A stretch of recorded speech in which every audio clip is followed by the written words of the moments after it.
Hello மக்களே, இன்னைக்கு நம்ம எங்கே வந்திருக்கோம்னு பார்த்தீங்கன்னா சித்தர்கள் வாழும் சிவன் மலைக்கு வந்திருக்கோம். ஆமாங்க, தாம்பரம் சானிட்டோரியம் பக்கத்தில் இருக்க லெஃப்டில் உள்ள போனீங்கன்னா டைரெக்டாக இந்த மலை வந்துடுங்க. இது ஒரு குட்டி மலைங்க. இந்த மலை ஒரு 100லேருந்து 120 படிக்கட்டுகள் மட்டும்தாங்க இருக்கும். 2 பக்கமும் நல்ல மூலிகை மரங்களும் செடிகளும் இருந்ததுங்க. அந்த ப்ரீஸோடவே நம்ம அந்த மலை ஏறுற மாதிரி இருக்கும். இந்த மலை யார் வேணாலும் ஏறலாங்க, ரொம்ப ஈஸி. பெரியவங்களும் ஏறலாம், சின்ன குழந்தைங்களும் ஏறலாம். ஒரு 10லேருந்து 15 நிமிஷம் ஏறினீங்க அப்படின்னா இந்த மலையோட டாப்பை நம்ம ரீச் பண்ணிடலாம். ரொம்ப சின்ன மலை தான், ஆனால் ரொம்பவே டிவோஷனல் பிளேஸுங்க. ரொம்ப சக்தி வாய்ந்த பிளேஸ் கூட. நான் இதுக்கு முன்னாடி அந்த கோவிலுக்கு வந்திருக்கேங்க. இங்கே 2 ஹிடன் பிளேசஸ் இருக்குது. ஒன்று க்ளோஸ் பண்ணிட்டாங்க, ஒன்று இன்னும் ஓப்பனில் தான் இருக்குன்னு நான் உங்களுக்கு காமிக்கிறேன். அந்த லெஃப்டில் இருக்கிற கோவிலில் தான் சாமி இருக்கார், அந்த சிவன் அங்கே இருக்கார். நான் சொன்ன ஹிடன் பிளேசஸ்க்கு போகலாம் வாங்க. இது வந்து ஒரு பாதாளத்தில் இறங்கி போகிற மாதிரி இருக்குங்க.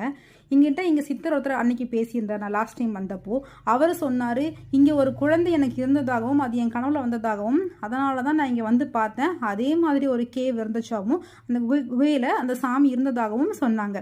இந்த சிலை வந்து தானாகவே அதுக்குள்ளே இருந்ததாக அவர் சொன்னார். இது எந்த அளவுக்கு உண்மைன்னு எனக்கு தெரியல, ஆனால் நான் போய் பார்க்கும்போது என் மனசார சொல்கிறேங்க, அது எனக்கு உண்மையிலேயே அங்கே உள்ள ஒரு சின்ன குழந்தைய உட்கார்ந்துருந்த மாதிரியே இருந்ததுங்க. நான் இங்கே ஒரு வேண்டுதலை வச்சுட்டு வந்தேன். அது எனக்கு நடந்தது. நான் ஃபஸ்ட் டைம் போனப்போ. செகண்ட் டைம் நான் அதை போய் அவங்களுக்கு நன்றியும் சொல்லிட்டு உங்களுக்கும் காமிக்கிறேங்க. உள்ள அத்திரி ஈஸ்வரர், அனுஷியா தேவி 2 பேர் இருந்தாங்கங்க. சிவன் அப்பானா சொல்லணுமா, பார்த்த உடனே பிடிச்சிருச்சுங்க. அங்கேருந்து ஆஃபீஸர்ஸ் சொன்னாங்க, இங்கே ரோடு போடுறாங்க, ஸோ கவர்மெண்ட்டும் நாங்களும் சேர்ந்து தான் போடுறோம் அப்படின்னு சொன்னாங்க. உங்களோட கான்ட்ரிபியூஷன் ஏதாவது கொடுங்க அப்படின்னு சொன்னாங்க. எங்கள் வீட்டில் எங்கள் அப்பா சொல்லியிருக்கிறாரு, சிவனுக்கு கான்ட்ரிபியூட் பண்ணுறது ரொம்ப நல்ல விஷயம்னு. நம்மளால் முடிஞ்சதை நம்ம கான்ட்ரிபியூட் பண்ணிடலாங்க. நான் ஜஸ்ட் 500 ரூபா தான் பண்ணினேன். பண்ணி முடிச்சுட்டு வெளியில் வந்தவுடனே நான் ஹிடன் பிளேசஸ் சொன்னேன் இல்லைங்களா, ஒன்று காமிச்சேன். இன்னொன்று இதுக்குள்ளே மேலே ஏறி போனால் அதே சித்தர் என்கிட்ட சொன்னார், இங்கே ஒரு ஜோதி எனக்கு தெரிஞ்சதாகவும் சொன்னார். அவர் கீழே இங்கே உட்காந்துருந்து மேலே பார்த்தப்போ ஜோதி வடிவில் எனக்கு என்னமோ தெரிஞ்சிச்சு அப்படின்னு சொன்னார்.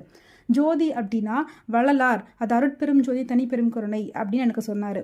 இந்த ஜோதி அந்த நினைவாக அங்கே அப்படியே வச்சிருக்கிறதா சொன்னார். அப்படியே பின்னாடி ரைட்டில் வந்தீங்க அப்படின்னா 5 சாமி இங்கே இருந்துச்சுங்க. ராகு, கேது, அகத்தியர், பிள்ளையார் அப்படின்னு இருந்தது. இந்த மரத்தடி பிள்ளையாரை பார்த்துட்டு இந்த ரைட்டில் வந்தால் தான் நான் சொன்ன அந்த ஹிடன் பிளேஸ். இப்போ இது க்ளோஸ்டுங்க. போலீஸ் இங்கே எதுவுமே இல்லைன்னு க்ளோஸ் பண்ணிட்டாங்க. முன்னாடி இருந்தது நான் இந்த வீடியோவில் அட்டாச் பண்ணியிருக்கேன். இதை நான் ஃபஸ்ட் டைம் போகும்போது பார்த்தது.